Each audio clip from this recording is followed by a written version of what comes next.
북튜버가 오늘 독자 여러분에게 떠맡길 책은 존 리의 부자되기 습관입니다. 당신은 열심히 일하는데 왜 돈에 쪼들리고 있는 삶을 살고 있는가? 돈에 대해 배우지 않기 때문이다. 존 리는 월가에서 펀드 매니저로 일하면서 쌓은 경험을 축적하여 자신만의 철학으로 만들었습니다. 2014년부터 한국으로 돌아와서 메리츠 자산운용의 대표를 맡고 있습니다.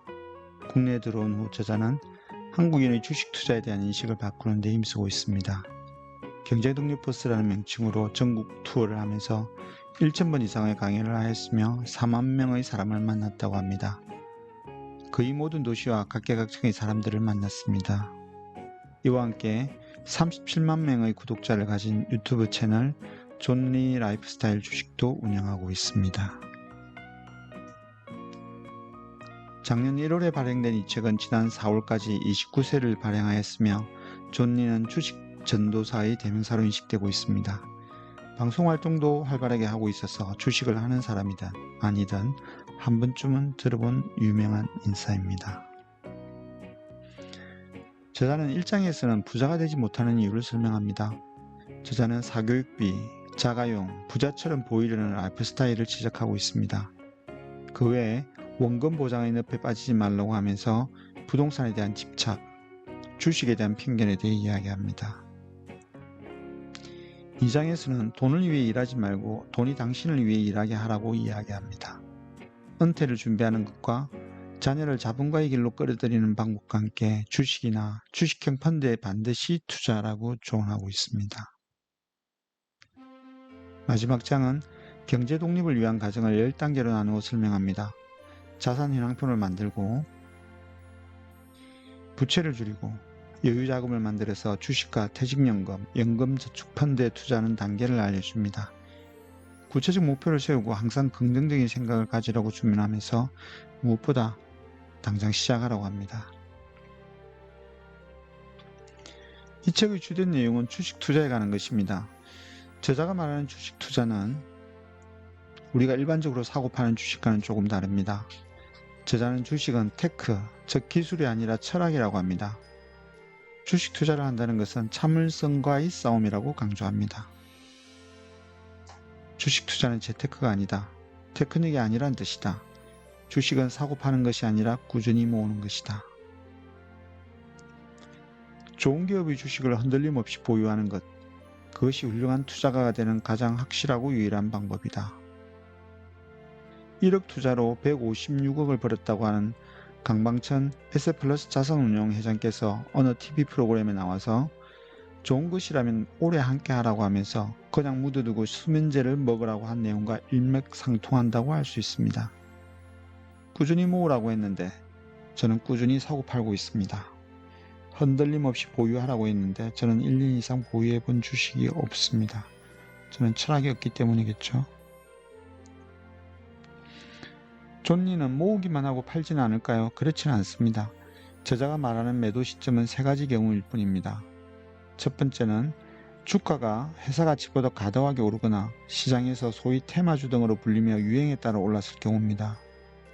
두 번째는 지배구조의 심각한 변화 등 회사를 장기적으로 보유할 이유가 없어진 경우입니다. 마지막으로 세 번째는 사고 싶은 다른 주식이 생겼을 때입니다. 아이들의 교육에 대한 이야기도 와닿습니다. 저자는 자녀를 일찍부터 자본가의 길로 이끌으라고 주문합니다. 자녀의 경제 독립을 위해서는 어릴 때부터 금융교육이 필요합니다. 금융교육이라고 해서 특별한 커리큘럼이 필요한 것은 아닙니다. 돈을 주제로 자연스럽게 아이들과 이런저런 이야기를 자주 하면 됩니다. 자녀 교육을 이야기하면서 설명한 워렌 버핏의 스노우볼 효과는 주목할 만합니다. 눈밭에서 굴리는 눈덩이가 커지는 것처럼 처음에는 적은 원금일지라도 이자에 이자가 붙어가면서 큰 목돈이 되는 것을 말합니다. 1만 원으로 시작한 돈이 10년, 20년 후는 엄청난 규모의 자본이 됩니다. 워렌 버핏은 11세에 처음 투자를 해서 지금은 97조 원의 재산을 가진 부자가 되었다고 저자는 말합니다. 적은 돈일지라도 빨리 시작하라는 것입니다. 로버트 기요사키의 부자 아빠 가난한 아빠 1권과 2권, 부자 아빠의 투자 가이드, 부자 아빠의 자녀 교육을 20년 전에 읽었습니다. 저는 이 책을 읽고 깊은 감명을 받아서 제법 긴 독후감을 썼었습니다. 로버트 기요사키의 책은 부자의 사고방식과 현금 흐름의 이해, 투자의 단계, 자녀 교육법에 대하여 이야기합니다. 이 책은 우리가 부자가 될 수 있는 방법을 알려주고 있습니다. 즉, 금융에 대한 지식을 늘리고 자신을 통제하라고 주문합니다. 작은 것부터 시작하고 실패를 두려워하지 말고 우선 행동하라고 충고합니다. 다음은 독후감 말미에 제가 적어둔 글입니다. 이 책의 돈에 대한 이야기는 내 인생을 좀 더 진지하게 살라는 충고로 들린다.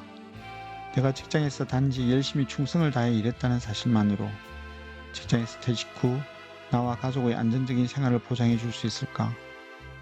그렇지 않다면 현재 나는 무엇을 준비해야 하는가? 20년 전 부자 아빠 가난한 아빠를 읽고 준비하고 실천했더라면 내게 부자 되기 습관이 붙었을 것이고 나는 존 리의 책을 읽을 필요가 없었을 것입니다. 현재의 내 재산은 그때와 크게 다르지 않습니다.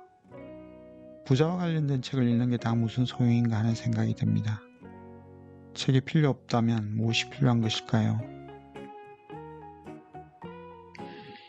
저는 시간에 대한 자각이라고 생각합니다. 시간이 흐른다는 것을 느껴야 합니다. 시간은 저절로 가는 것이 아닙니다. 시간은 우리의 모습과 체력, 기억을 갉아먹으면서 흘러갑니다. 어느 날 TV에 출연한 유명 연예인을 보고 세월이 비껴갔다고 이야기할 때가 있습니다. 그에게는 돈이 있었을 것이라고 짐작할 수 있습니다. 시간과 인생의 함수에서 돈이 가장 중요하다고 말할 수는 없습니다만 돈은 중요한 변수입니다.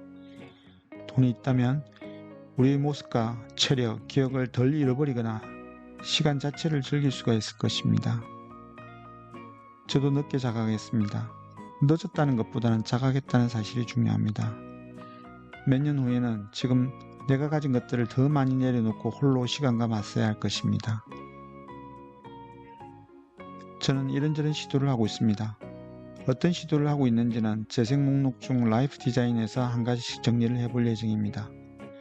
이번에 읽은 존 리의 책은 나의 방향을 확인시켜 주었습니다. 주식 투자는 커다란 시도 중 하나고 이 책을 통해서 앞에서 이야기한 내용을 포함해서 몇 가지를 배웠습니다. 존 리의 부자되기 습관을 읽는 동안 20년 전 읽었던 책의 독후감을 꺼내 읽으면서 저는 뜻밖의 시간이 내게 주는 무거움에 대하여 알아버렸습니다. 다시 20년이 지난 후 나는 어떤 모습일지 상상해 봅니다. 지금과는 완전히 달라진 저의 모습 말입니다. 이상으로 존 리의 부자되기 습관을 자체 월간 베스트셀러로 선정하여 독자 여러분에게 소개해 드렸습니다.